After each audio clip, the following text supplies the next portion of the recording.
This is Sean Duncan, Mr. Polo Boy in the flesh. You're now turned into Future Perfect. Just say tuned in. Yeah, no, I'm saying you say turned in. Did I say turned in? Yeah, see, in, boy. I'm turning the fuck up in here. Turning up in Boston. This is Sean Duncan, Mr. Polo Boy. You're now tuned in to Future Perfect. Perfect.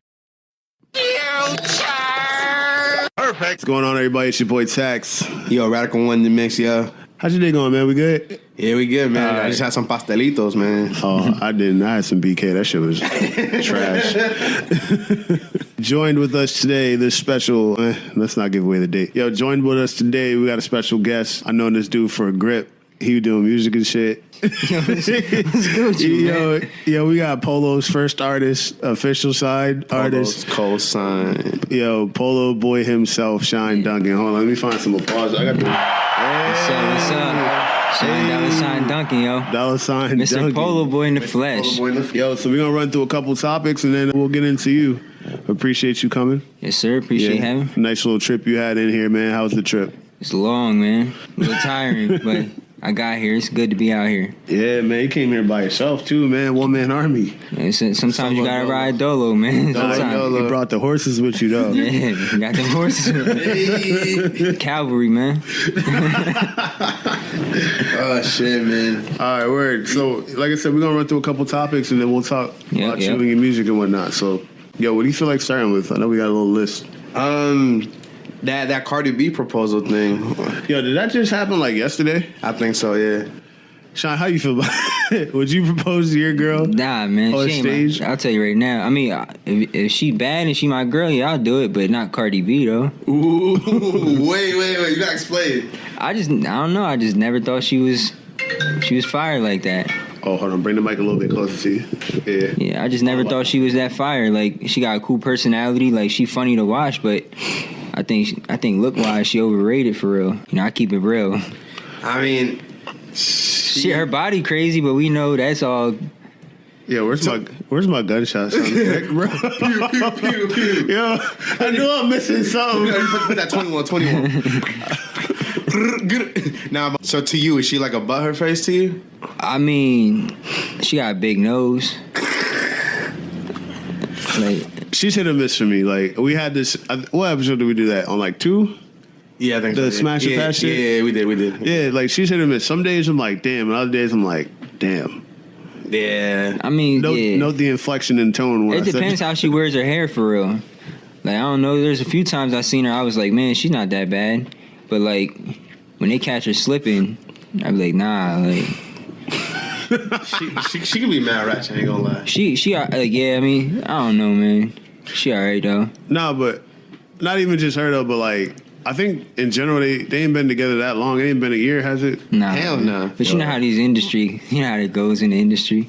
Nah, even still, I don't think I could do it within a year. I feel bad buying chick stuff within a year. I'm like, yo, Offset must have really fell in love with those like cheeks or something. Like, goddamn. She probably laid it down right too. Like her game probably proper. She wild though too. Like he brought her flowers to one thing. And she's like, "Oh, you want the neck?" I'm like, "What?" Yeah, bro. Yo, for real though, like how her personality is. That's how you would want your girl. Yeah. Like, that's how I would want my girl. Like just to be I mean, not as ratchet as she is, but like open. But yeah, like open about it. Like that shit wouldn't bother me because I'm the type like in front of my niggas, I'm gonna be like, yo, let me get some top like later on the night. It is what it is. Everybody know what it is. Top the nigga off real quick, you know? Let me get them double hand twisties and all that. That Turkish twist, my nigga. You said the double head twist. Yeah. Nah, I feel like, because with me, I have trouble buying chick stuff within the first year. Like, I'm like, look, I'll cover you for like, we going out to eat real quick, maybe. I'm like, I don't know if I'm proposing that soon. Yeah, I'm not proposing. If your birthday's in the first year, I'm sorry. Mm-hmm. No, I don't know, man. I'm not with the proposing that early, but like, I'll buy girls stuff. Like, you know what I mean? It is what it is for me. I don't know. Like, whatever's getting me the cheeks. I don't know. It's different for me because, like, I don't know. Like, when I actually care about somebody, different. But, like, if I'm just, like, talking to somebody, like, nah. Yeah, nah. But if he proposed, he must really That shit must be some fire, my nigga. I don't know. I know. I mean, all know is y'all on here asking me the wrong. I'm wrong with it, man. Y'all got the wrong person. You think they're gonna be a power couple in the industry now, or you just gonna be like those two? Yo, to be honest with you, man, I don't even really follow. Like, if they are, they are. But you know, everything is all to get money in the industry. Once you get into the industry, it's all about making money. It's all about just, that's all it is. Like, just like the whole Meek and Nicki Minaj thing, like, I think that whole thing was just for money. You know what I mean? Just trying to basically get each other on. They were both on top of the game at that time until he started taking those L's. But, like, you know, so, I don't know. I just think it's all faking it at the end of the day. You think, not to cut you out, do you think Jay-Z and Beyonce is fake?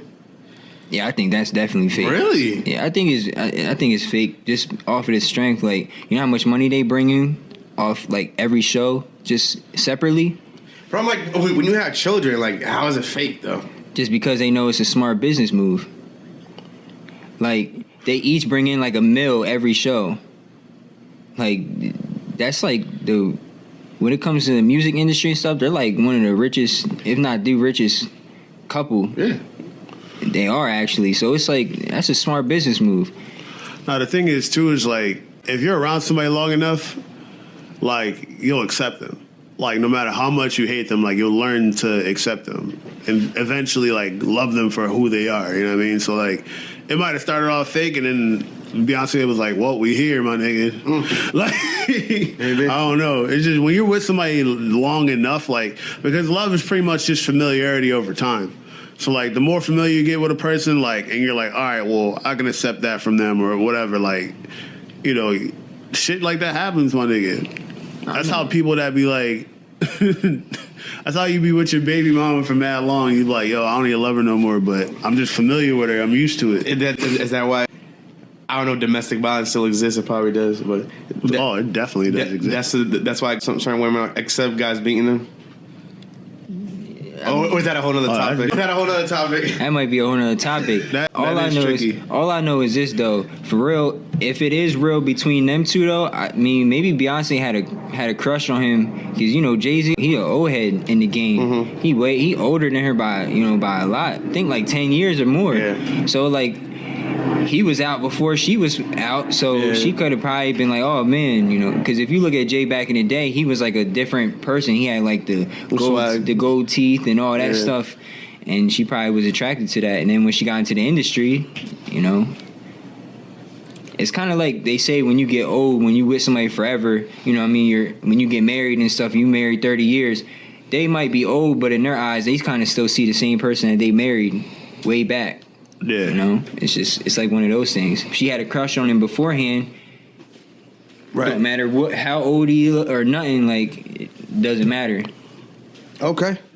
Now you're right. Interesting stuff, man, for real. But what about this Lil B shit, though, man? Oh, yeah, so protect Lil B at all costs. So you know what happened with Lil B, right? Yeah, man. So for the people that don't, my man Lil B jumped by A Boogie and P&B Rock. Man. First of all, where was P&B Rock in that? I want to know. I did not see him anywhere in that. Where was P&B Rock in this whole thing? Yeah. Yo, the crazy thing is, I didn't even really read up on it. Like, I seen the video and stuff, but I never really, like, read on it of what caused it. Like, what happened? Did Lil B say something? Like, yeah, so Lil B was just, you know, talking about New York, like, hip-hop a while back. And he was saying that, basically that nigga sound like Dej Loaf and Future in New York. Yeah. And then he was making fun of A Boogie's song Drowning or whatever, and then they called him at Rolling Loud and jumped him. Yeah, I mean, but I'm like, it's Lil B. There's one nigga by himself, no security, nothing. And then the nigga still got up and brushed it off. He was smiling and everything. Yeah, you see him flip his dreads back too. Yeah. Yo, that nigga popped his little. Yo, I saw the video. He was like, I don't hate Lil A Boogie. I don't hate P&B Rock. Like, it was like, I don't hate these people. Like, I just all love. I'm like, bro, Lil B is like, wow. That's like trying to take the high road. I mean, but that's the thing though. My thing is this. Like, I think a lot of artists, like, if that was me and Lil B said something about me, right, that I took to offense, I'm not even once you get into the industry and you making this money, like, why even sacrifice, anything with you or any of your people that you got in your crew? Yeah. Like, I wouldn't even risk anybody getting an assault charge or anything, because at the end of the day, it's like you made it out the trap, you made it out, the struggle. Why are you going to still live like that? You know what I mean? Especially over some words. It's like, it's not worth it to me. Like, I get into the industry, I hear somebody say, like, do a diss record on me. Yeah, I don't even know if I really even come back, because to me, it's just words ain't getting it nowhere. If you're not making me money or you're not harming me, it's not that serious to me. So I don't know. Yeah, man. Like, I don't know. Like, a lot of people in the industry still have that street mentality, bro. That's because they got money and they can do it, and it's not like when you're still in the streets, you really think about, man, I gotta watch my back, because everybody knows where you're at. When you become famous, it's one of those things where you got money for protection now. You know what I mean? You can get low. You can be going wherever you can go wherever you want to, and people ain't gonna know where you're at. So people just kind of act wild, I think, just because they know that they got the money to back them up. Right. They got the security, but it's different when you're out, like, out in the streets or whatever, and you got to really watch your back every day. Not saying none of these dudes aren't real, but there's no point to bring it to when you getting it. You know what I mean? Yeah. No, I just thought it was corny that like 15 niggas jumped Lil B. Especially Lil B too. I'm like, yo, they could have got the 1-on-1. You know what I mean? Lil B the kind of guy if he say something, you just let him say it. Yeah. It's Lil B. Like, you just gotta let him rock. For real, like, I'm not even... There's, like, a certain, like, level you have to be for me, like, to even, like, get worked up about what people say. Like, I'm not ever gonna be the person that responds to fans saying that, like, I'm trash or something like that. Cause I'm like, but what are you doing, my nigga? Like, and then, like, Lil B, I'm like, he's a known troll. Like, no point even get upset about that. Exactly. He ain't say nothing about my family or nothing. He was just like, oh, he just don't like the song. Cool. There's plenty of other niggas that don't like the song. Yeah. Yeah. In fact, I'd probably give him props because he's probably one of the few niggas in the industry that openly said he didn't like the song. There's probably mad niggas that don't like the song and be like, yeah, man, that song was hot. The niggas in this session that were like, yo, man, that song is hot. That probably didn't like it. Mm-hmm. Yep. And just because it's charted, like, people just rocking with it. It be like that sometimes. It be like that all the time. Yo, slide up a little closer to your lips. Still? Yeah. It should be like that. But nah, it be like that. But, I mean, I don't know. I just think a lot of people... Like, that's why it's good to have people like Charlemagne, like the Charlemagnes and stuff like that. Because it's like, too many people take things too serious. Like, if somebody doesn't like your music or like something, it's not that serious. Like, Yo, talking about people who keep it 100, like, of course, you gotta put Joe Budden in there, too. Oh, Joe, yeah. Fucking... That's we talked about it a lot, but that whole shit in the summer with Takeoff, man, that's funny. Like, some people are just like sensitive divas, bro. Like, it's funny. That's crazy. Like, niggas act like they never been criticized before once they get on. The fuck, niggas would tell you that they don't like their shit no matter what level you're on. And like, some people be like, oh, well, you're not a rapper, so you can't criticize. I'm like, most of these people have been listening to rap way before you decided you wanted to start rapping. I'm like, people have enough knowledge to be like, I don't like this, or this is trash, or something like that. Like, at the end of the day, it's like, it's an opinion. Niggas ain't pulling out a gun on you or nothing like that. It's just words. Yeah, man. Yeah, but I think sometimes, I think the thing that gets Joey caught up is the fact that he's like raw, but he's like on like a disrespectful level with it. Yeah. I don't know. Like, it's cool to be real, but if I don't like something, I'm gonna tell you I don't like it, but I'm not gonna be like, oh, he's fucking trash. Like, that shit's trash. Like, that's how he is. And I mean, if he said that about me, I wouldn't take it like nothing. It is what it is. But I mean, I just feel like there's certain ways you can say something. If you don't like something, say you don't like it and keep it pushing. It's not that serious, because regardless, people are still gonna buy it. They're gonna be like, yo, that new Uzi album, trash. Besides, was that sauce joint trash? He has no boundaries. Yeah, for real. No boundaries. Nah, he left out Neon Guts on that too. I like that song. Oh yeah, he did. I don't know why he didn't mention that one, but I just thought that whole situation was corny. Like, how you get like 10 plus niggas to jump just Lil B by himself? My question is, I mean, I'm surprised Lil B didn't come with a pack, like his pack or whatever. Nah, Lil B's solo. He's solo. He just El Solo. Yeah, and then the fucking no security. No task force is sitting there pulling out their phones, watching. I'm like, how y'all gonna be like protect Lil B at all costs, and y'all pulling out your phones? Yeah, that's the fucking hypocritical shit about things. But that's what happens though when people know you're rocking by yourself. That's when everybody starts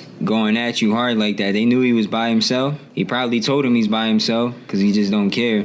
And then they all just decide to jump on it, you know? Yeah. And plus they probably knew like, oh, I could do it. And, you know, he's not going to come back and do anything back to me. So it's cool. Like, we're just going to jump him, look cool on the camera, and we're going to keep it pushing. Yeah, but even still, I don't care how you look at it, man.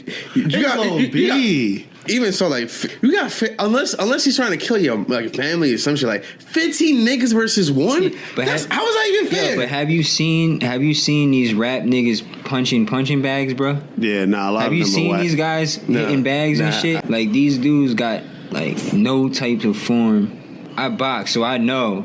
So the thing is like, me getting my foot into the industry, I can't wait for somebody to try to box me up. That'd be crazy. Yeah, a lot of rappers could just rap and not fight, money. You know what I mean?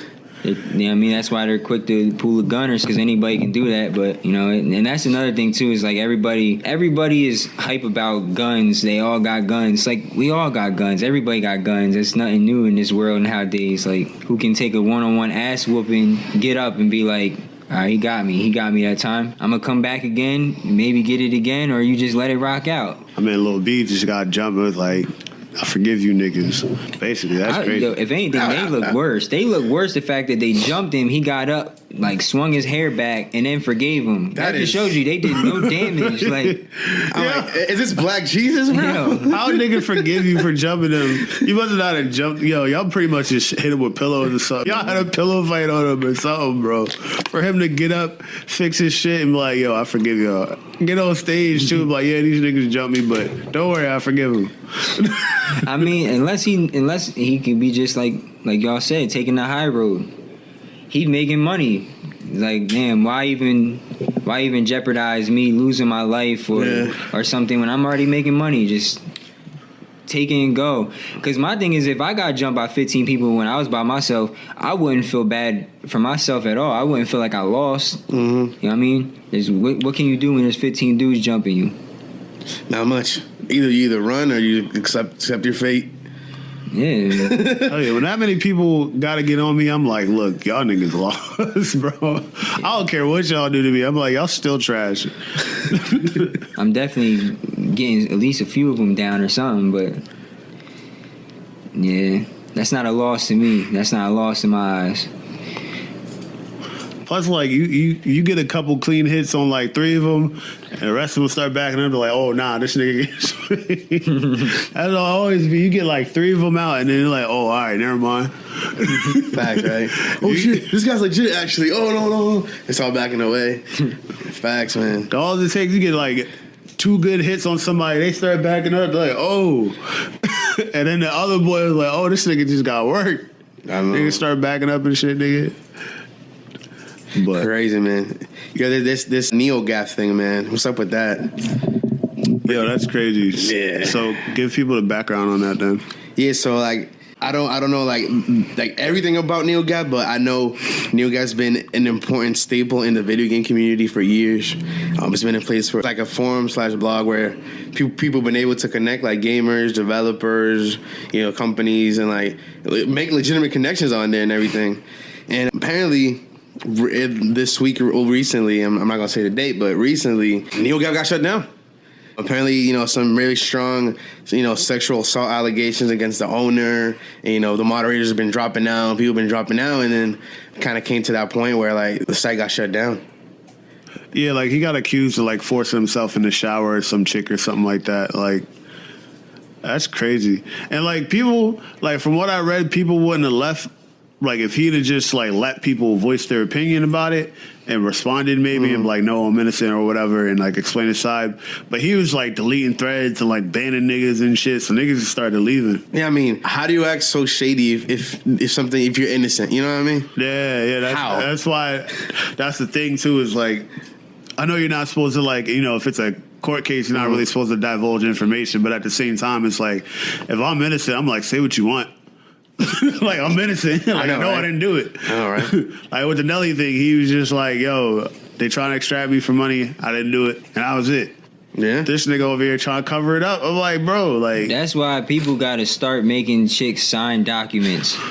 Like, yo, like, I'm gonna keep it real. Like, if I was, you know what I mean, if I'm just in the industry at all or whatever, anytime you want to do any type of sexual activity with a girl and she's with it, like, you got to make her sign something, because you never know what she's going to come to the media then and say, like, oh, you know, he did this or he did that. Like, that's how they get a lot of people in the entertainment business that probably never raped any chick, but they just trying to get money real quick. So you gotta make them sign a document. Yo, shit, you talk about that. I'm like, when niggas blow up and shit, like, and you're there, like I guess you can't mess with any old chick, because, like, you never know what some chick, like, you have a point. Like, the same way we sign NDAs, they sign NDAs. There's two things you check. One is ID, and real rap ID scanner to make sure that joint is legit. Yeah, it won't be hard to get one of them shits. Like, so I gotta make sure you really of age. Like, I'm not messing with no young girls, but, like, I want you at least be over 21 type shit. And then you gotta sign this document, because you're not gonna be coming back later on talking about, yo, he raped me, he did this, and ruining my image, when you just was being a groupie. Yo, do those exist already? Like documents? Yeah. That's rapper etiquette, my nigga. You're lying. Not in the slightest. I never heard of that. You're nuts if you don't do some shit like that. Here, the three things of this: you check ID, NDAs, and you lock the phones in the safe. That's what you're supposed to do. Are you serious, B? Yeah. They got him for I didn't know that. Yeah. Look, I'm not saying that might be the right thing to do, but in the perfect world, you shouldn't have to do that. But that's what it is. That's what niggas do. At the end of the day, for me, you got to sign that document. And even if I don't even do anything with the girl, just off the strength of anything, like, yo, one, you ain't getting on this tour bus or whatever with your phone. That's out. That's going to sit right here until you're off the bus. Two, you got to sign this document, because I don't know what you're going to be saying once you get out of here, whatever the case is. I mean, that's just me. Shit, like, you got to be safe with it. I didn't know, man. So like all these niggas Drake and shit, they all be doing that. Yeah, they probably do.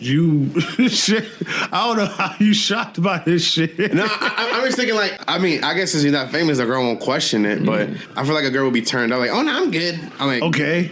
Yeah, because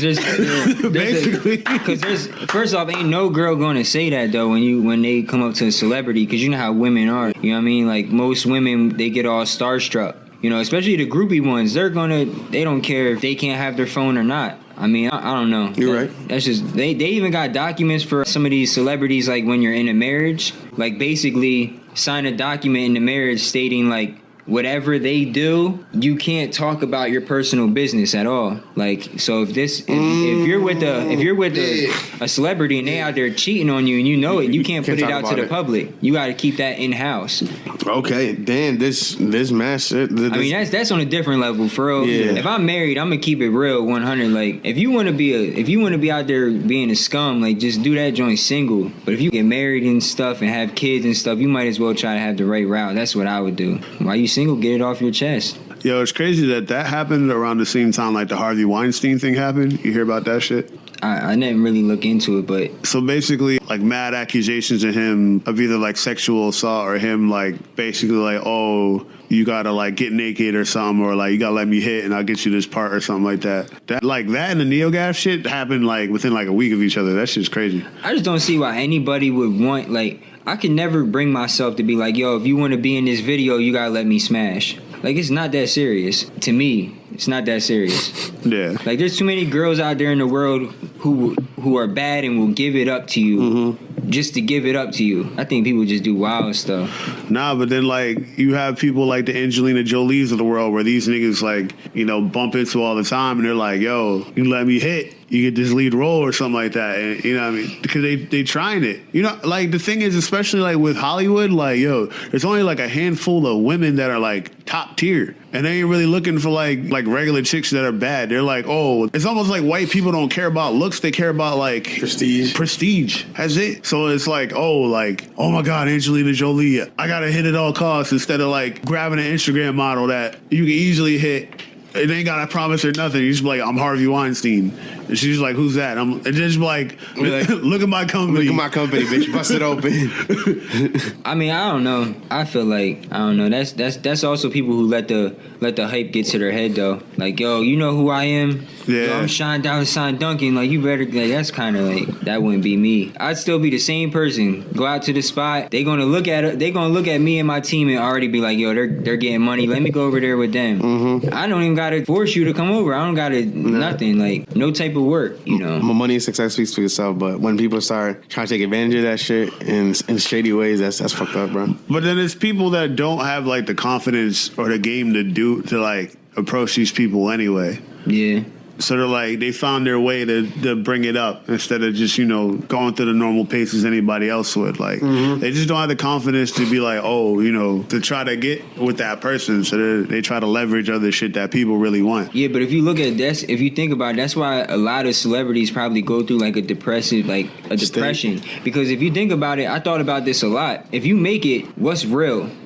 From that time that you blow up, what is real from then on out? Besides the people and even the people that came up with you, you know, how real are they anymore? But it's like everybody new that you meet from the time that you get big. Yeah. It's like you think to yourself, like, damn, does this person really like me for me, or do they like me for what I got? Yo, that's real, man. So it's like at the end of the day, that's like the biggest downfall, like the downfall for the whole just being known. How am I supposed to trust a girl that she really wanna? Yeah, love you for you.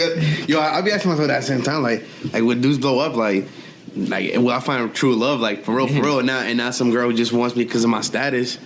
Exactly. And then I don't know. That's why some dudes have a theory of like try to get your girl before you blow up, and then. But I'm like, but even that could turn on you too. True. Oh yeah. That's why you gotta just find like a foreign joint across seas or something. Shout out to my man Rufus, yo.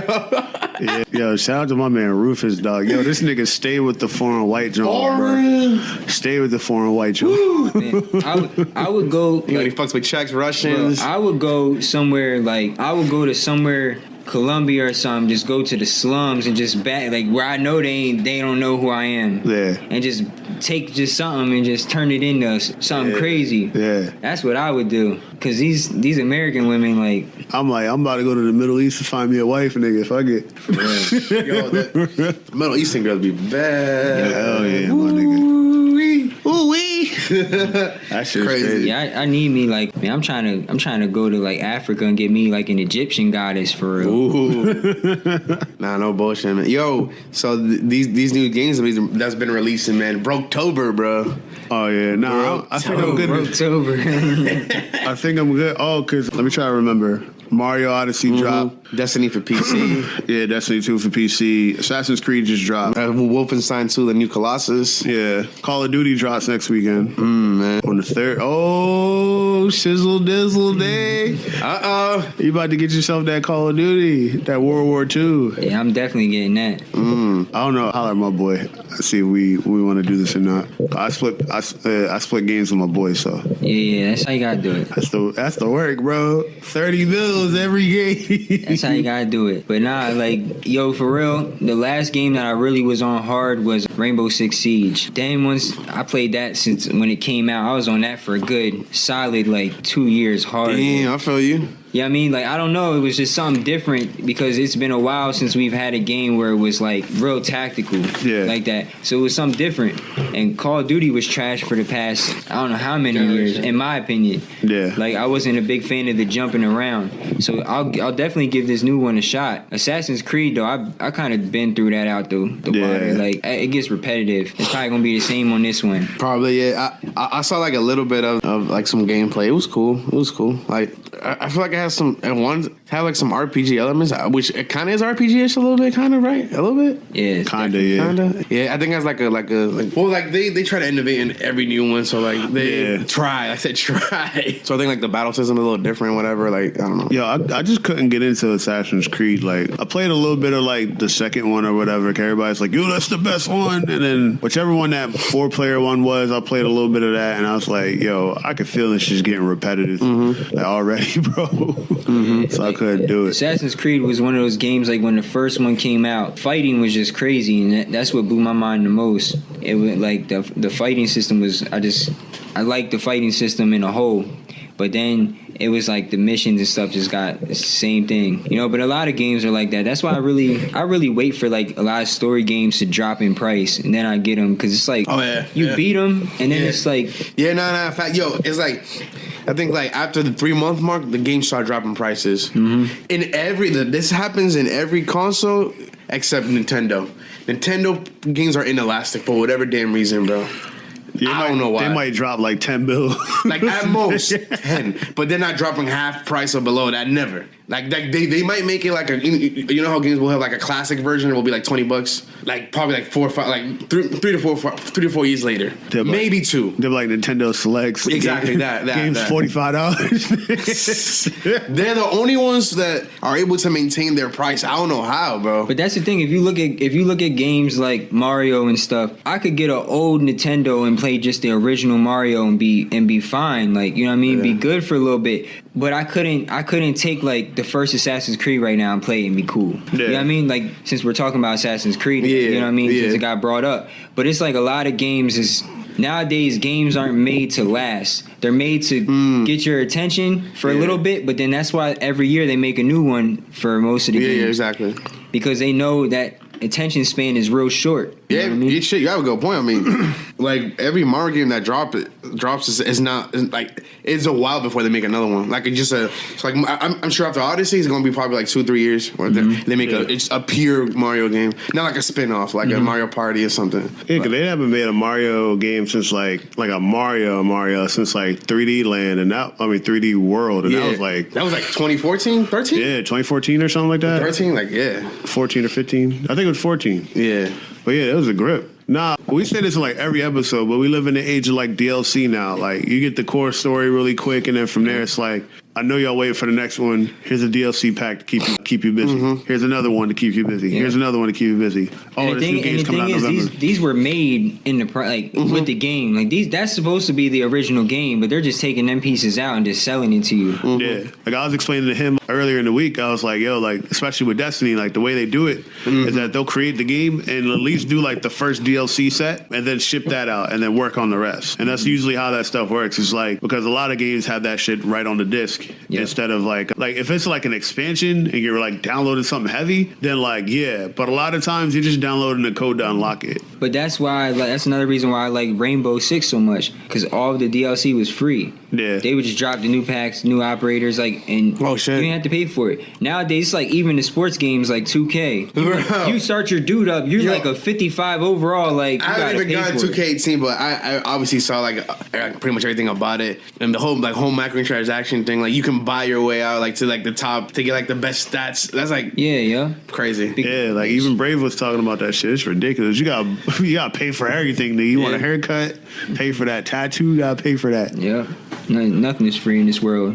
You know that. Shit, it's getting worse, man. Nah, I might check out the Call of Duty though, just to reel it back to that, because like when it's standard Call of Duty, cool. Like I don't really like the World War stuff like that, but I mean I'll give it a shot. But when it was like trying to be Titanfall, I was like, all right, y'all niggas is doing too much. Titanfall is doing it way better. And I didn't even like Titanfall, but I love Titanfall. That's what I'm saying. Like it's just crazy. I just didn't like Titanfall. But at the time when Titanfall, the first one dropped, everybody was talking about it. Yeah. Everybody wanted to play it. So then Call of Duty was like, oh man, we got to get on that type of thing. Yeah. And it just ruined it for what it was, you know. But I was one of those people as well that played it, that Call of Duty, and was like, man, I wish they'd do something a little different. But then they did do something different, and I just wasn't a fan. I would like it to go back to how it was, and it is. So that's why I gotta give it a shot. Everybody who ever played Call of Duty, you gotta give it a shot. Nah, facts. Nah, just with Call of Duty, they doing too much. Like on Black Ops 3, I think niggas got supers and stuff now, like on top of kill streaks and stuff. And that was that Destiny shit. they bit off of Destiny hard with that super and all that stuff. You got to that turned me off. I'm like, yo, it's bad enough y'all niggas just trying to be Titanfall. Now y'all trying to be Destiny and shit too. Like, what the fuck? I think I played like 3 matches in that.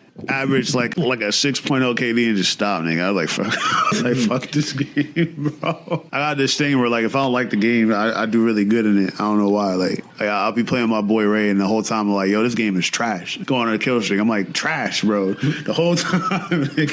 Nah, but did we cover everything? Yeah, we did. We probably dive into Shizzy McNizzy. Oh, really quick, man. How you feel about the landscape of sports, real quick? I know you're not boycotting the NFL. How's your team doing, man? Yeah, we doing good, man.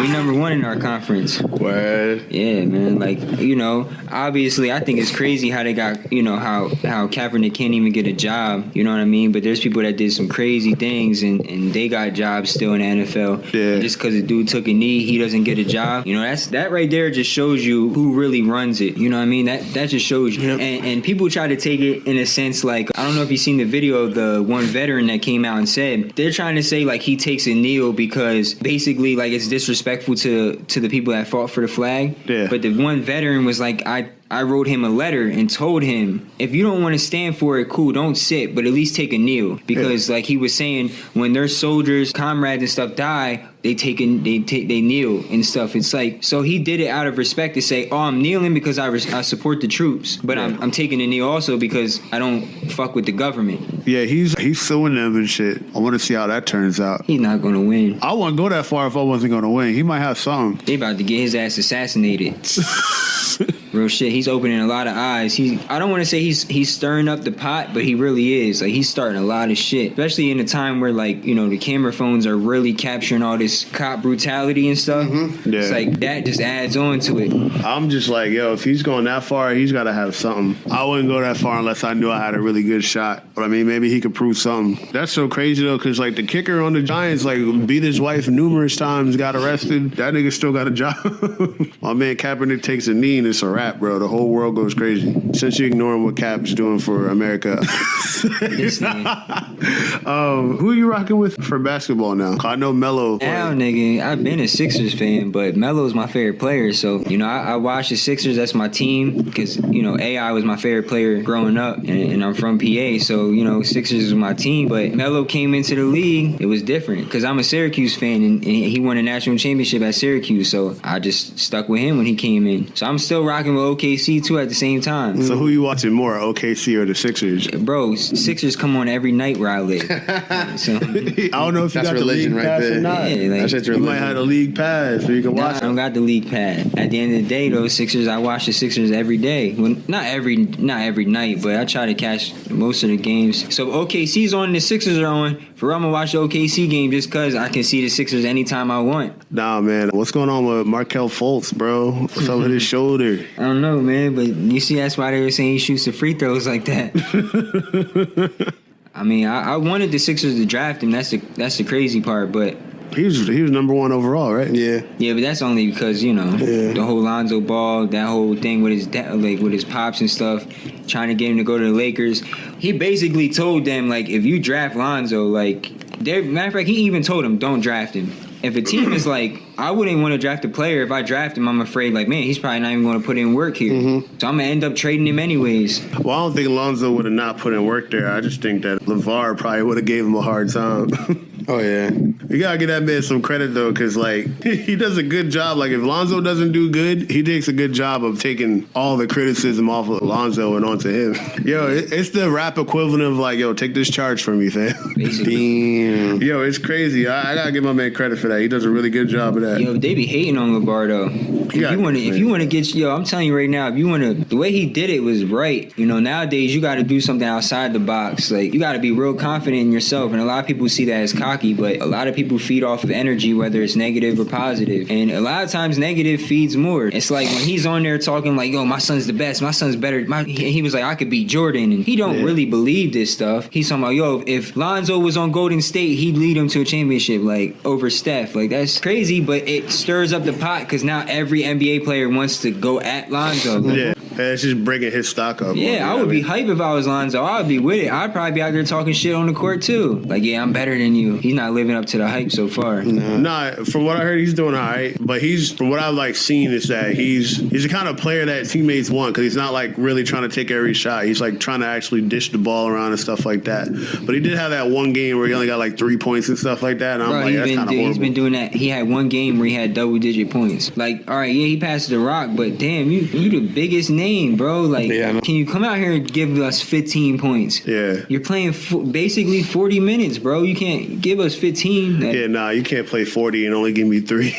Yeah, and then for his dad to be talking about he can shoot better, he can shoot better than Steph and shit. Like, I think that's why he's playing bad scoring wise. I think his dad put a lot of pressure on him. So I think he goes out on the court until he can finally calm himself down. He goes out on the court like, man, I gotta have a good night. You know what I mean? Mm-hmm. I've been doing bad. I gotta have a good night, and he's just gonna keep getting bad until he just plays his game. I want to see how that goes. But how you think the Sixers are gonna do this year? I think they'll make the playoffs, but you know what I'm saying? Oh, the playoff picture is bleak over there on the East. They'll make the playoffs. They'll make the playoffs, but they're not going unless they could make some noise a little bit, but they're not there yet. There's only like 2 teams on the East now. That's still the process, man. Philadelphia is just a city of process, my nigga. Mm-hmm. I'm an Eagles fan, so the Chip Kelly era was a process, my Y'all nigga. doing all right. Y'all doing good this year. Yeah. I mean, I ain't watching it because I'm dealing with Cap, but yeah, we doing all right. You ain't watching it, bro? Nah, I'm dealing with Cap. When your team win the Super Bowl, I don't want to hear you. I don't want to see you rocking no Eagles shit. I have an Eagles hat. That's it. Oh, and my key. Don't be rocking shit. Don't be talking about the Eagles. This year, you're banned. Yo, I'm dealing with Cap, bro. I'm gonna kneel with him while I got that controller in my hand watching the Steelers play. Yeah, every time I hear the national anthem, I take a knee, my nigga. I never stood up for the national anthem in school anyways.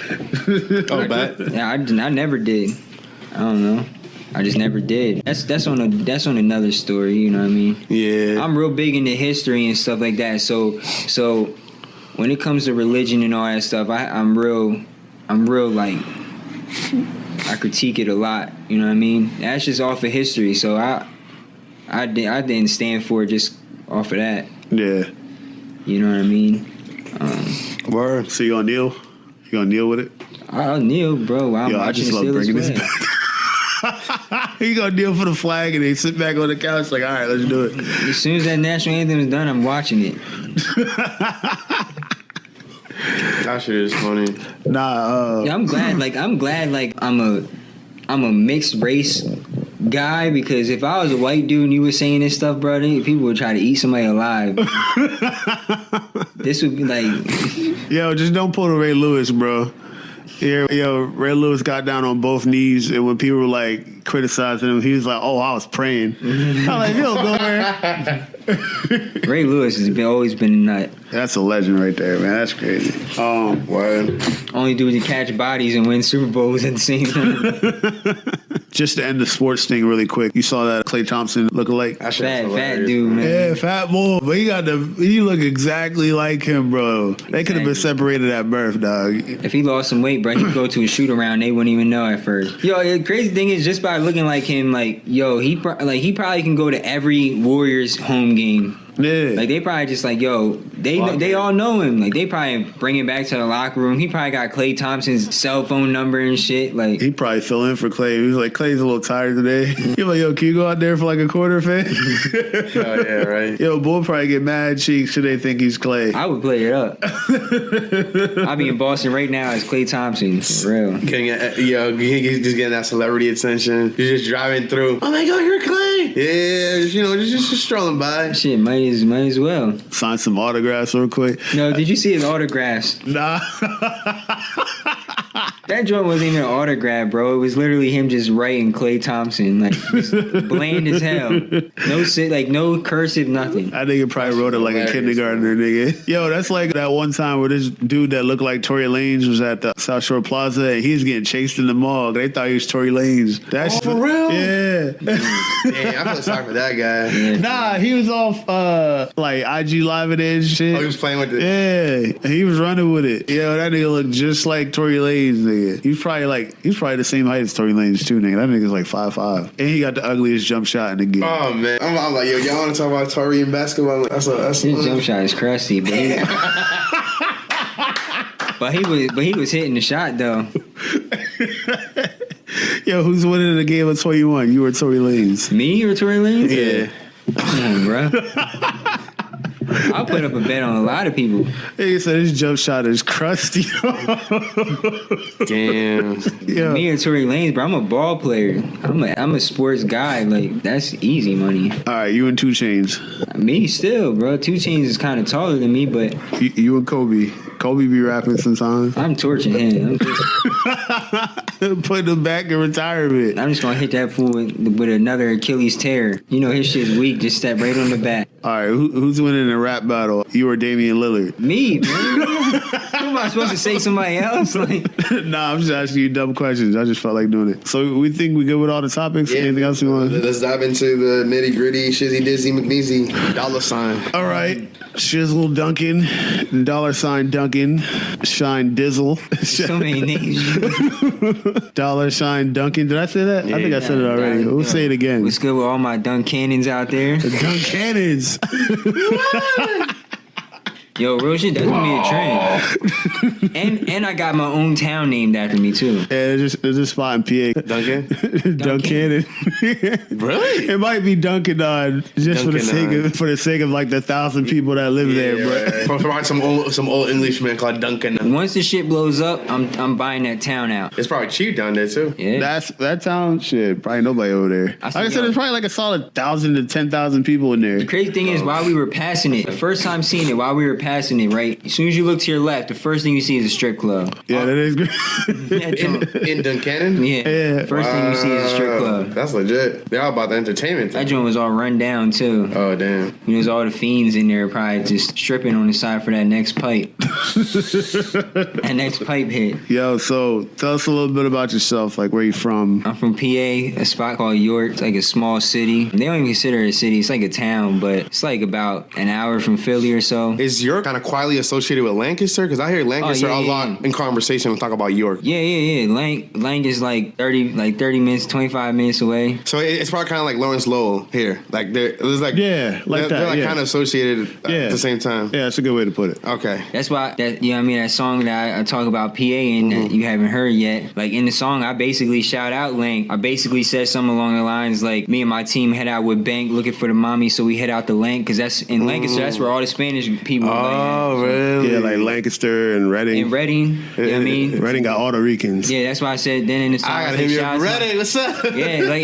in the song, I was like, shout out to my Boricuas out in Reading because like, they call Reading Little Puerto Rico. Oh, I didn't know that. Yeah, it's pretty deep. You go out there, in the city, like there's some signs that's just straight Spanish and shit. Yo, It's for real? Yeah. Oh shit, man! I gotta take a trip down there, man. But man, but at the end of the day, everybody out there, like everybody knows about York though. Like in that area, it's like York is the trap. There's nothing there. Nobody from Lanc comes to York. Okay. Nobody from Harrisburg comes to York to have fun. Like everybody from York goes to Lanc or Harrisburg. Everybody in them other cities, like they know, like York is just the trap. Like you go there, you're gonna get caught in a shootout, Really? or something. Like it's York's not a place to live. It's a place to die. Damn, bro, that's deep. If you ain't in the trap in the street, you're in like the warehouse trap. yeah.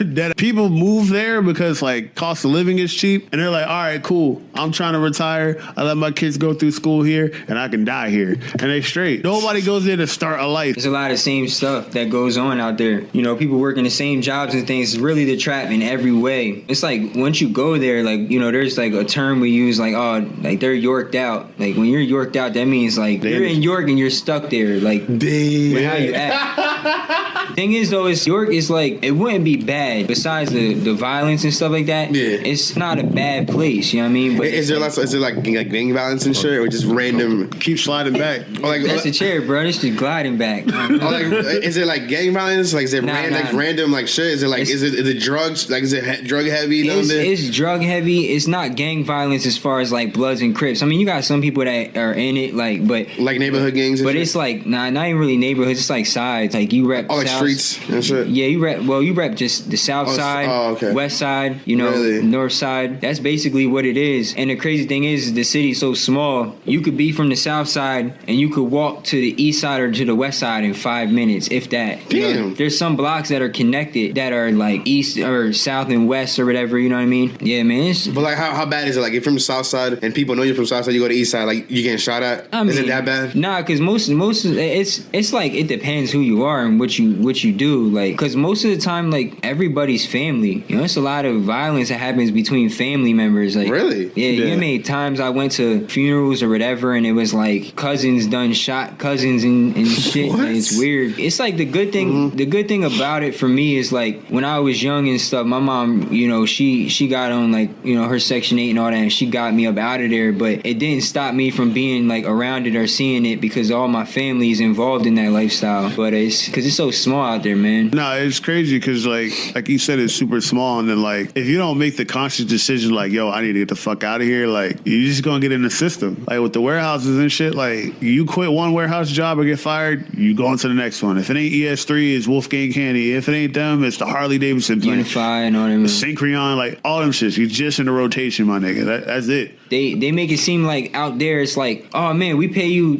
$13 an hour, and people get comfortable because $13 an hour out there, you could get your own spot. You can be all right out there with 13, you know, an hour. You could be living all right, you know. So people get caught up and they think that it's they're accomplishing something, but really it's the system is just keeping everybody like that. You know what I mean? Yeah. And it's hard to really self-motivate yourself when you're trapped out there and everybody else is around you. You trying to motivate yourself, but you trying to motivate your people, and then situations happen, and then your motivation falls. It's one of those places. But I ain't trying to paint a fairy tale, but are you trying to be like the shining star coming out of York? Like, you trying to be like the one who made it? Not really. I used to want to be like that, where I wanted to be the one that put York on. But then I got to the point where I'm not worried about that. You know what I mean? Like, I'm just worried about getting my family and, like, you know, my circle out the struggle, or just seeing that there's more to life. A lot of people I know in York never left that area, you know, never been anywhere out here. Like, me coming out to Boston, people look at that and they're like, yo,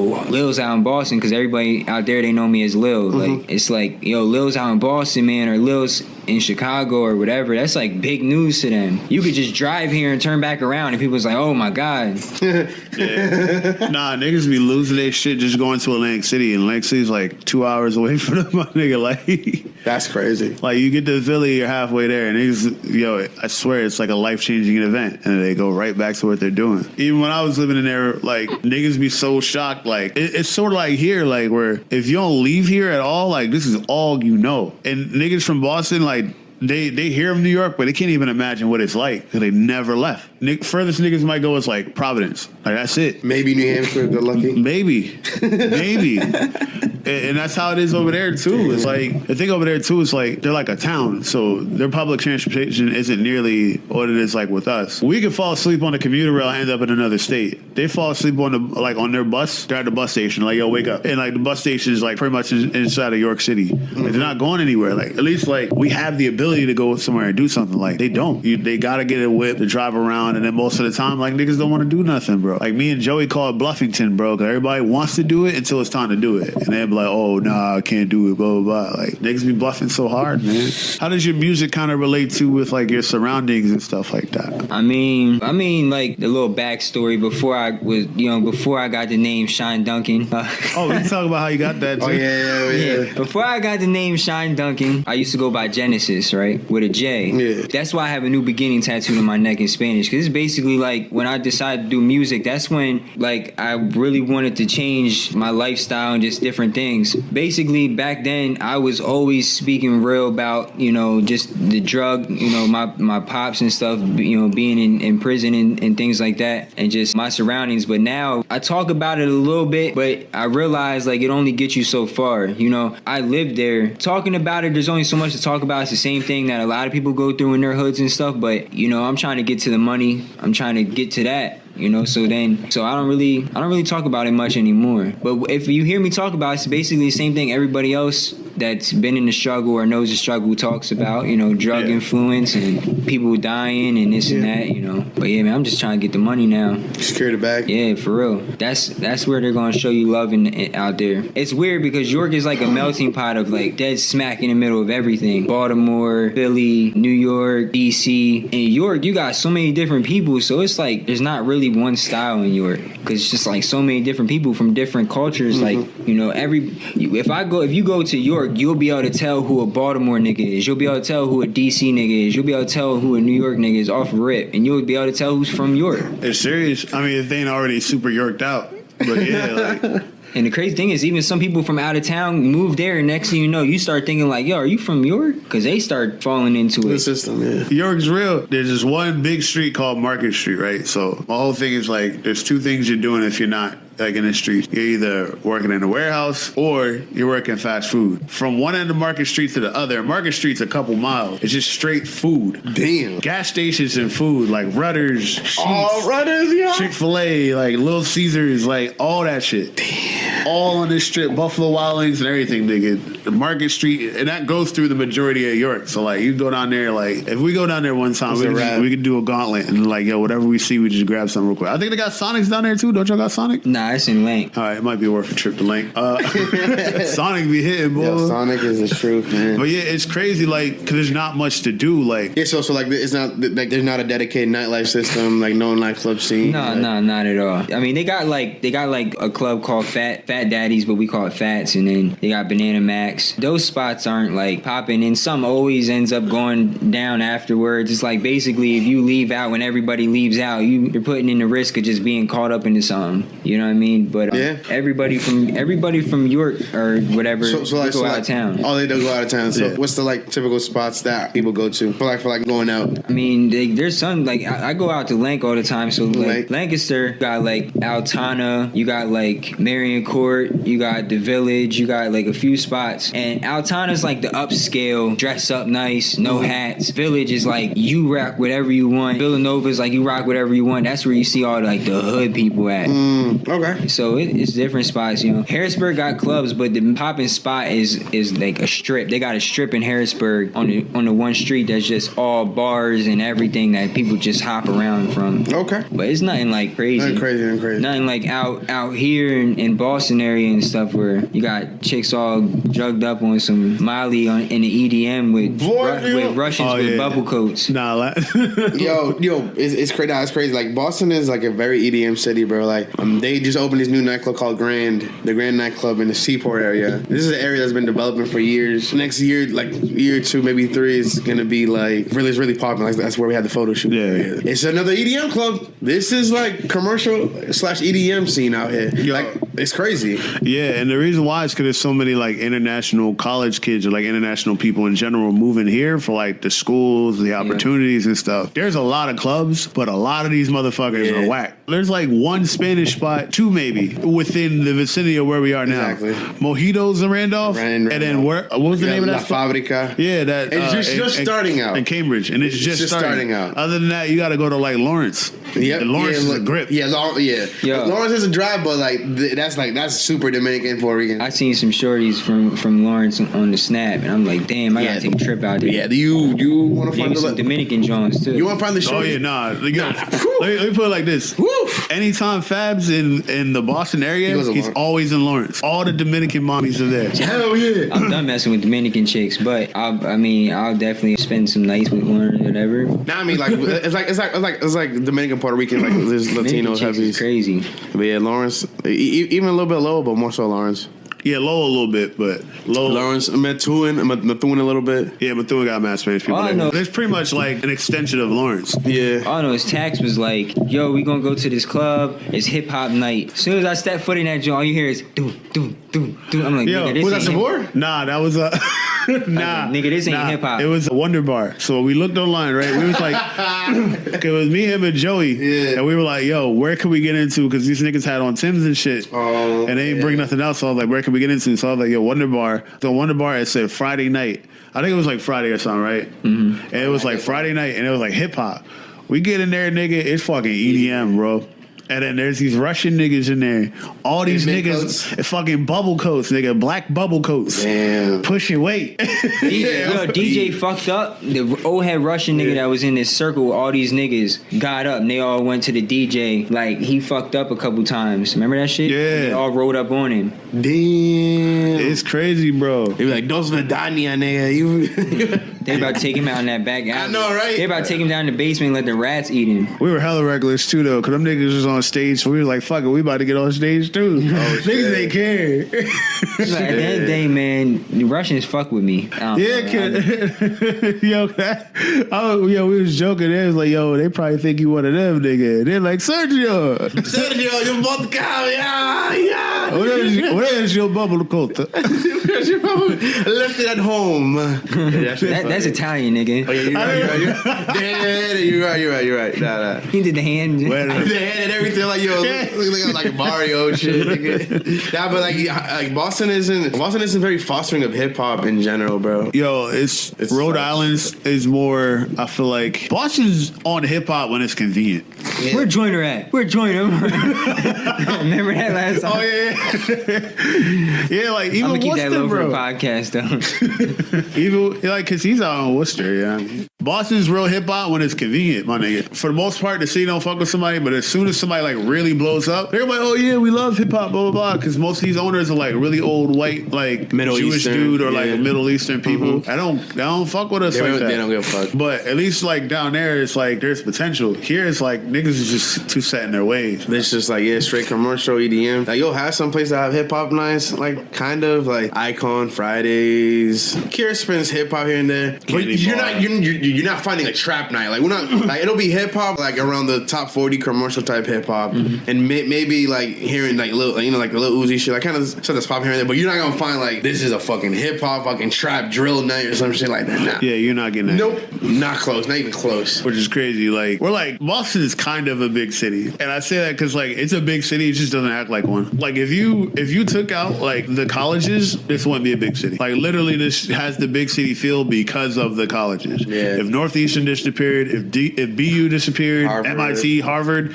bro, this place would be trash. BU. That's what I'm saying. Like, I'm on that, man. That's all BU. yeah, man. Like, I don't know. Boston's whack. Boston's just a college town, bro. That's it. Yeah. That is. It's a college. It's a place for a working man or a student. Yeah. Literally, everything like closes early, and I say 2 a.m. is early compared to other cities. Sherry then closed at 2 a.m. over there too. Oh yeah, see, Boston sounds like York. For real. Yeah, man. Yo, I'm not going to tangent, but I went to New York recently, man. Like 4 or 5 a.m. man. New York, Crazy. I can't be out in New York, man. That's too crowded for me. It's too crowded in New York. Like Manhattan, yeah. Like I was taking the bus back and forth when I was like getting mad shows in New York. As soon as I get off the bus, this is way too many people. I'm like, bro, Yeah, I can't even like stop and think. It's like a floodgate, bro. Like, not even close to like anything you experience around like Boston or probably York. Boop, it's like a sea of people. Oh yeah, I got trapped out in Chinatown. Oh, where? Yeah. Damn. And everybody I was asking directions for, they weren't speaking no English. Yo, all I know is they got the ill ass bubble tea, bro. Yo, this nigga with bubble tea, bro. I'm just saying, you want legit Chinese? You go to Chinatown, my dude. Bro, I was trapped and I was trying to get out. Trapping out to I was Chinatown, trying to nigga. get out of that motherfucker quick. Rumble in Chinatown, nigga. Shit, man. All I know is shit in DC. That shit closed at 3. Man, I mean, that's a decent medium. Yeah. 3's a decent medium. Yeah, but 2 a.m. is just like. See, because the problem is people show up like 11:30 to like 12:30. Yeah, real shit. In squad, like 40, 30, yeah. even sometimes 50. Everybody knows to show up at the club, like leave your crib at like 11:30 and be there at like 12. And then it's like in reality, you only got 2 hours. You know what I mean? Boy, less. Yeah. If the line's gangster, you waiting there in line. Yeah. then you gotta be on your Shine Duncan and start taking down like 4 shots of Henny off rip. Yeah, you got pregame and everything. Yeah, and the driver can't even pregame because he's not about to risk my life. Next thing you know, you're in the club like 12:45, my dude. All you guys like an hour and some change. I will shit. I've been there. Gotta make the best of it. And then, yo, I'm not gonna lie. I hate the let out, bro. I'd rather get out like 15 minutes before. Oh yeah. I hate the let out. Nah, I like the let out. I kind of hate it, bro. I like the let out. You know why? Why? That's where it's called parking lot pimping. That's where when you go into the club, right? Yeah. If you talk to a girl in the club, especially in PA, I don't know how it is out here, but like if you go to Lank or something, every girl in the club is going to act like whatever, I don't want to talk, like type of thing. Or they'll keep it simple. They know kind of like they're going to get attention, so they don't want to, when they get the attention, it's like everybody's doing the same thing. So you got to catch like chicks outside of the club, because that's when they're not getting no more attention like that no more. You know what I mean? So now they're more humble, and now they're trying to think about like, damn, what's the next thing to do? Yo, I ain't gonna front. I'm not gonna say that on the podcast. Yeah, say too much. Say it off air. We can edit it. I got two. Nah, I ain't gonna trust the edits, nigga. Nah, I mean, we'll talk about it later, but I can edit it though. So I'm gonna edit this part of me talking about. We can edit it. So yeah. All I'm saying is at the end of the day.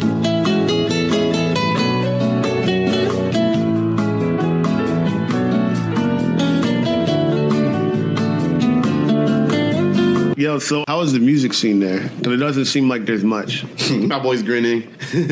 I don't know, man. All I'm gonna say is like this. It's like there's a lot of people doing it, you know what I mean? But I think a lot of people are keeping it within the house. Like a lot of people think like, oh man, I gotta take over York first and then I'm going to expand. But how I see it is like York looks at me as, man, like he's kind of quiet. Like, Lil, why you quiet? But then it's like I come out here and it's different, because at the end of the day, your town's always gonna be behind your back once you make it. So the scene out there is like there's a lot of people doing it, different styles. You know, you got some people that try to speak. A lot of people out there in that area are on that whole distorted sound. Like they distort their beats like crazy. Oh, like the little pump shit. Yeah, you know little pump. Oh, in New York, they're hopping on that wave. Yeah, like it's like a big thing out there. Bitch, I flat river. Bitch, I flat river. It's like a lot of people are on that type of wave. But the biggest issue is just I think people, they're not expanding. Like that's why a lot of people look at me like, yo, how are you out in Boston? Like, yo, blah blah. And like, making moves with that. just make moves. You gotta know the right people. What is the one thing you think that would help that area as far as like the music? We just get a picture that the trap, like you said, and apparently there's a lot of people doing music, but we don't hear about anybody doing music over there. Like, what is the biggest challenge you think for people there that they need to overcome? Basically the thing that it's basically the thing that I fell victim for, like to a lot as well, is just the fact that you're in the trap. It's like staying motivated. Yeah. You know, because like a lot of your people that you got around you, it's not like everybody out there is like, yo, let's get a team together and we're gonna push it. We're gonna do this. A lot of their dudes are still in the streets. There's just no motivation. Like you gotta really self-motivate yourself, and that's for everybody. But when you're not self-motivating, your consistency falls. 1 minute you'll hear about somebody for a few months, and then they'll just somebody else will come. Yeah. That person comes back. That happened to me a lot, you know what I mean? Mm-hmm. It still does. It's just like basically whoever's doing something at that moment, York is gonna be on. They're gonna support. But then they stop. So it's just basically just just the trap. It's hard. Yeah. The funny thing is, through this conversation, I'm seeing a lot of parallels to like similarities between here and there, because like it's the same thing kind of here where like somebody will, get a little bit of buzz and then like the city will be behind them and then they'll fall out. And then I think that both places are kind of looking for somebody to actually do it. They're looking for the hero, you know what I mean? Like a lot of which we deal with over here is like the lack of support. Like nobody really wants to support each other. Like this city got some of like the best hospitals, the best schools, mad resources and stuff like that, and somehow niggas can't focus and like bring somebody in to open the door.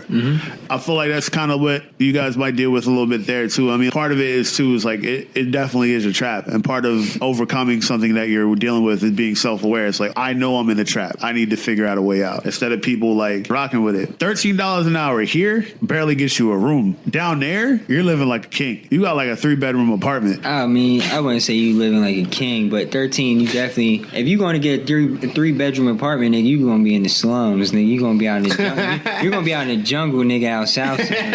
Nah, because with 13 an hour, you like Parkside used to be like what, 7? We had a 3-bedroom. That shit was like 7. Yeah, but that also was Section 8, nigga. So I mean, it's different. Like $13 an hour. If you just driving around in a bucket and you got no car, like then you could probably do it good.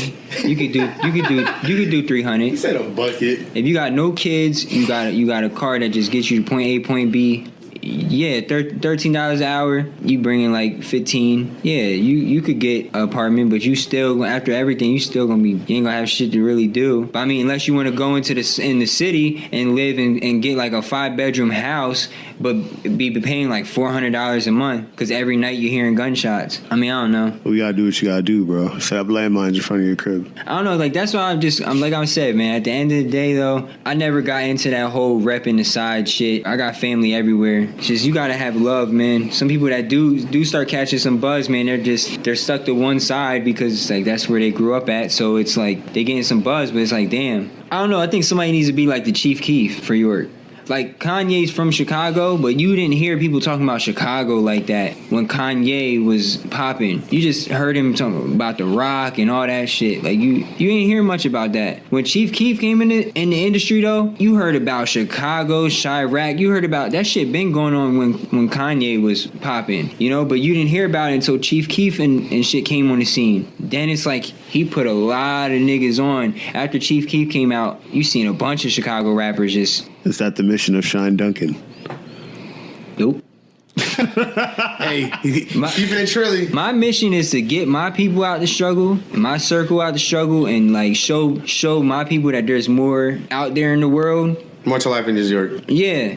And then also, hopefully, I would motivate people from there. I'm not saying I would never. Will you champion York in your music? Yeah, of course. People who don't, that's corny. You know, people like, of course, like, I mean, I'm not gonna be repping York in every song, but if somebody asks me, like, yo, where'd you like live at? Where like, you from? You gonna say York, not Philly? Yeah, I'm just be like York. You know what I mean? Like every other dude, be like, oh yeah, I'm from Philly, but I'm really from York. Yeah, like I'm not gonna be on that type of thing. You know what I mean? Because people don't know about York. People already know about Philly, so it's like why rep Philly when that's something that everybody already knows about? Rep York, you know. But the crazy thing is, a lot of industry artists know about York. If you hear a lot of industry like people talk about York, they're gonna say like, "Yo, York is real." Like, there's a few people out there that they got videos saying that. But that sucks though that York has that negative image only. Yeah, it was one of like the top cities for like murder rate recently. It was in like the Every teens, year. I think. Yeah, I remember when it wasn't. I mean, I definitely would try to give back and stuff like that and help out, but I'd move out fast, and I would never be like, if I would go to York,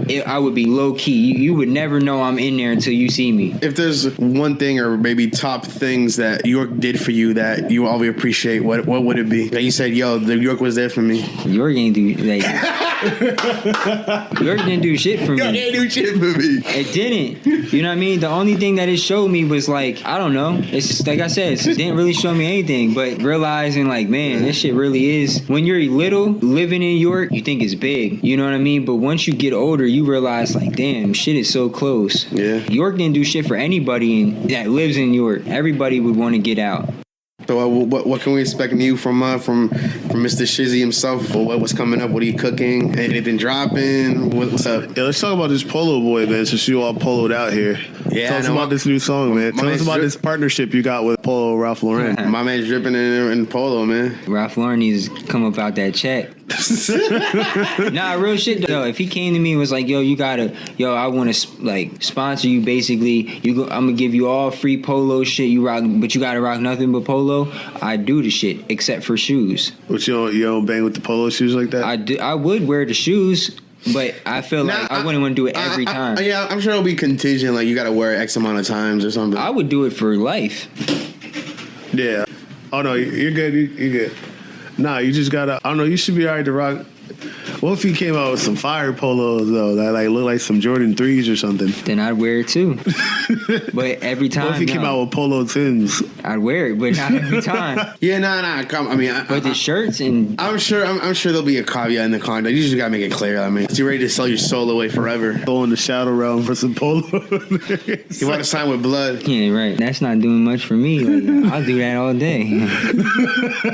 Tell us about Polo Boy. Tell us about the song. My man DJ Radical One over there made the beat. What up? The guy hit a button for that, bro. I got you on that. Nah, yeah, like he sent me a lot of beats and stuff, and it's crazy. It was like one of those that I didn't even really notice at first. I was listening to some other ones, and then one day I had went back onto it and was like just listening through them. I heard it, and I was like, dang, like how didn't I really pay attention to this one before like that? It just like all came right away. It didn't even take no time. Like I think I was done it all in the same day. So you went in there and you wrote it and didn't record it in the same day? Nah, I ain't recorded the same day. No, that's what I thought you meant. Nah, I like got it down, and then before I actually laid it down, like I had a few people like listen to it. You know, I did it live and stuff. Once it came out, then people were like going crazy. What made you want to do a song about like rocking polos and stuff? It was kind of like everybody in PA, like that's what a lot of people wear. You know what I mean? Like when you go out to like that's the cool thing to do. When you go out to like the club scene and stuff, that's what, if you see a lot of people, like people see that and they're like, man, like they're doing something. Yeah.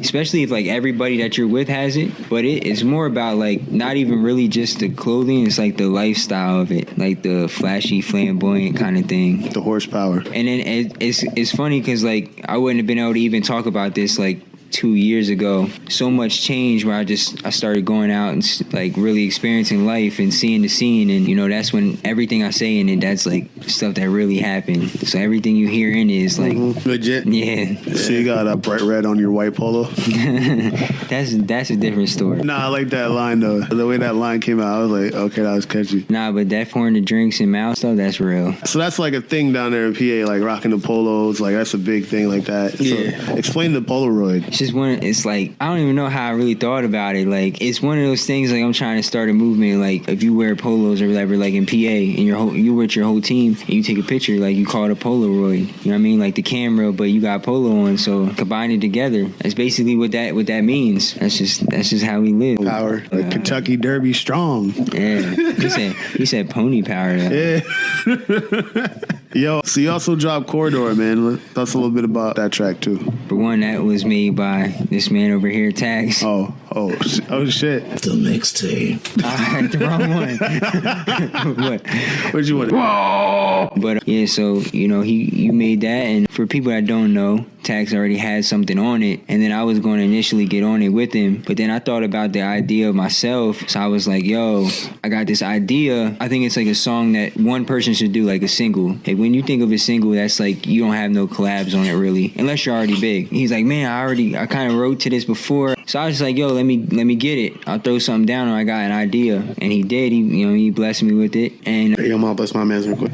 Yeah, see, I don't have that. I would have put that in. After it was done, shortly, we went to Chicago and got a suite and shot it downtown. Yeah, so you got talent on that. I see you, boy. Talent, right? Nah, it's funny because, like you said, like I had a verse down on it already, but the way I wrote the verse to be like a feature, so like it kind of ended definitively. Like if I were to write anything else, it just wouldn't sound nearly as good as that one verse. I wrote that with the intention, like, all right, this is me and I'm out. And then he kept saying, it's like, yo, you got to do a whole song to it. And I'm like, yo, honestly, I'm not gonna get around to writing 2 verses to it. So then that's what he wanted to do, and I was like, all right, we'll do that. I mean, I still got the verse, but are we ever doing a remix of that? Are we going to listen to that? I'm with it. All right, y'all might hear the verse then. I don't know. Y'all might hear the verse. It definitely will. That's what you would want to do. Just went from one thing to the next. It was like a short period, right? Like I did the song, and then we went out to Chicago like shortly after that, right? Yeah, not long after. Yeah, I think we got up in like January or something, and then like February or something. It was wintertime, like late February or something like that. We went out that there. Wind chill out there is crazy. Yo, it's crazy because it was supposed to be cold. Like, but for the most part, it was good. It's just when the wind started blowing, it was bad. When you get by that water.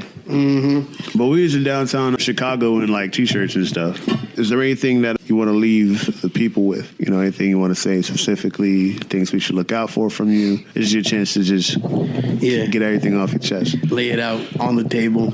Definitely that Polo Boy. That's like my biggest thing. I have a lot, but that's the one I'm really focused on. I'm going to put a lot of money into that. That's what I truly think is going to, I don't know, like I'm really banking on this a lot because I really truly believe in it. It just needs a little bit of like a push. Yeah. That's why I'm going to put the money for the promotion side of it. So going to definitely release that, follow up with a video. I'm just trying to get like a project together, but I haven't really been thinking about a project. I didn't really think of a storyline. Like if I make a project, I like to have everything matched together, if that makes sense. Now I feel you like no theme. Like I've been making a lot of songs, but I've been like on that OT Genesis thing, just like you just worry about making singles, you're trying to make the next thing to get. That's kind of what I've been doing, just making songs, and then I haven't sat down and actually thought like, what kind of project do I want to drop? You know, and nothing like that. But Polo Boy is what I'm telling everybody to look out for. That's gonna be dropping real soon. I'm pushing the audio out like crazy. Then I'm gonna get straight to the focus on the visual. I got, some other songs with tax, a lot of stuff. It's kind of hard to really say it. Yeah, it's in the works. Yeah, like there's a lot. You gotta watch out. There's so much stuff, but I understand people. It's just so much. Like I don't really want to say it because then people are gonna be like, People just gotta watch out, man. But they gotta pay attention to Polo Boy. But one thing I will say about is Polo Boy definitely. That's like my biggest push right now. Yeah, no doubt. People watch out for what he got next. But Polo Boy is up. This is what's up. That's gonna be hitting the clubs. Definitely play some music at the end of this episode too, so everybody gets a little more idea of your music. Yeah, you can spin them that Polo Boy record. Oh yeah, we'll do that. Don't matter. Oh shit, Premiere. Yeah, so whoever. Oh my god! Because I put out snippets. Podcast Premiere. I put out snippets of it. Premiere. If people like follow my Snapchat and all that, people hear the snippets. People are always like, "When's you dropping that song?" Like, yo, let me hear the whole song. Anybody who tunes in will be able to listen and hear the song. Nah, dope. So we're gonna premiere that later on at the end of this. Where can people follow you, man? Follow me on Facebook. Just Shine Duncan. Yeah, Shine with a $sign. Duncan at Shizzy Duncan. You can like the page there. If y'all want to follow me on the Snap, it is what it is. JLil03. That's my personal thing, but I be putting a lot of music on there too, and like my like the trip up here to Boston and stuff. Like that's what I really put on the snaps and everything. Word. SoundCloud, it's the same thing. Shine Duncan $sign. You can get on my YouTube, Shine Duncan TV. I'm going to have a lot of new stuff coming up on that as well. Can't wait for this man to drop Polo Boy at the end of this episode, so watch out for that. If you're in the Boston area, I'll be spinning around local events. Follow my Instagram at radical.1. It's invite only right now, but address should be out soon. So follow me on Instagram. You'll find out the details. Besides that, just stay tuned for new stuff. I just got a new track with my boys Young Tofu and Moses out now, so check that out. Peace and love, everybody. Yo, ladies and gentlemen, Future Perfect Blog is your source for everything music, gaming, movies, culture in general. We have a lot of dope content that's been dropping recently. I'm starting a segment called Fire Video Game Soundtracks. I drop gems on all the dope samples and stuff like that, and just dope music in general. I give you a little insight on why it's dope. That's going to be starting soon. It should probably be out by the time you hear this. So I'll probably link it in the description. Follow us everywhere. Official Future Perfect Worldwide. That's Instagram. That's Facebook. What else is that shit? SoundCloud. Twitch, yes, Twitch, definitely. And me, of course, at Luxury Tax Worldwide. So LUXURYTAKZ everywhere. Definitely stay up to date on what we got going on here. Again, thanks for tuning in. We all in a good place? Yeah. Everybody good? All right, so we about to wrap up. For the listeners, you're not going to tune into the sounds of Polo Boy. For everybody else, we about to get the fuck out of here. So, all right, let me take us out. Future Perfect.